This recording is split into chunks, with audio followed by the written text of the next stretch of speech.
ಕರ್ನಾಟಕ ಸರ್ಕಾರದ ನೂತನ ಸಚಿವರಾಗಿ ಅಧಿಕಾರ ವಹಿಸಿಕೊಂಡ ಬಳಿಕ ಮೊದಲ ಬಾರಿಗೆ ಎಸ್ ಅಂಗಾರ ಅವರು ಬೆಳ್ತಂಗಡಿ ವಿಧಾನಸಭಾ ಕ್ಷೇತ್ರಕ್ಕೆ ಭೇಟಿ ನೀಡಿದರು.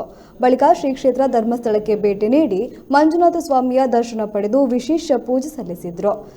ಬಳಿಕ ನೂತನ ಸಚಿವರನ್ನು ಶಾಸಕ ಹರೀಶ್ ಪೂಂಜಾ ಸನ್ಮಾನಿಸಿ ಗೌರವಿಸಿದರು. ಈ ಸಂದರ್ಭದಲ್ಲಿ ವಿಧಾನ ಪರಿಷತ್ ಶಾಸಕ ಕೆ ಪ್ರತಾಪ್ ಸಿಂಹ ನಾಯಕ್, ಬೆಳ್ತಂಗಡಿ ಬಿಜೆಪಿ ಮಂಡಲ ಅಧ್ಯಕ್ಷ ಜಯಂತ್ ಕೋಟ್ಯಾನ್ ಸೇರಿದಂತೆ ಅನೇಕರು ಉಪಸ್ಥಿತರಿದ್ದರು.